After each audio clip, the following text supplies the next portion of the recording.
اصلی ترین علت آبریزش بینی و عطسه مداوم آلرژیه، اما دلایل دیگری نیز میتونه وجود داشته باشه که تشخیص به عهده پزشک متخصصه.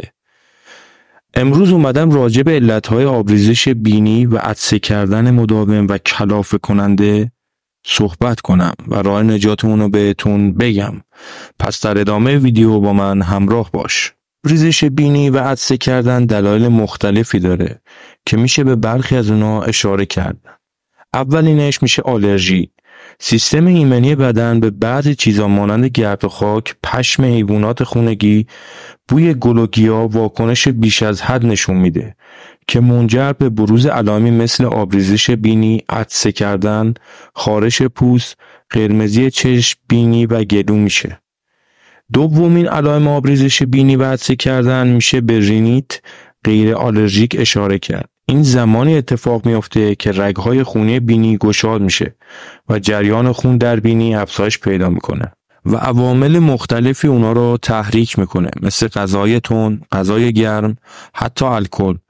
برخی از داروها مثل ایبوپروفن، آسپرین، داروهای ضد بارداری، عفونت‌ها و بیماری‌های ویروسی مانند سرماخوردگی. سومین دلیل آبریزش بینی و عطسه سینوزیت مزمنه. سینوس‌ها فضای تونل مانندی در سر هستند که به بینی وصله. زمانی که این سینوس‌ها عفونی میشن، سینوزیت اتفاق میفته. علائم ناشی از سینوزیت مزمن ممکنه سالها و ماهها ادامه پیدا کنه که میشه به چند تاشون اشاره کرد.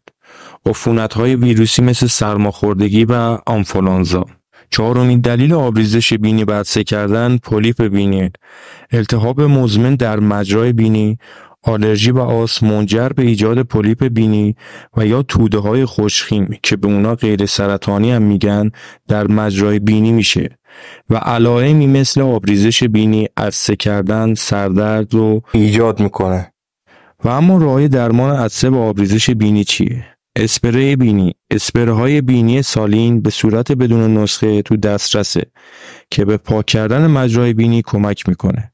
استفاده از آنتی هیستامین ها، نوشیدن آب کافی باعث رقیق و کم شدن مخاط بینی میشه و راحت‌تر از بینی خارج میشه.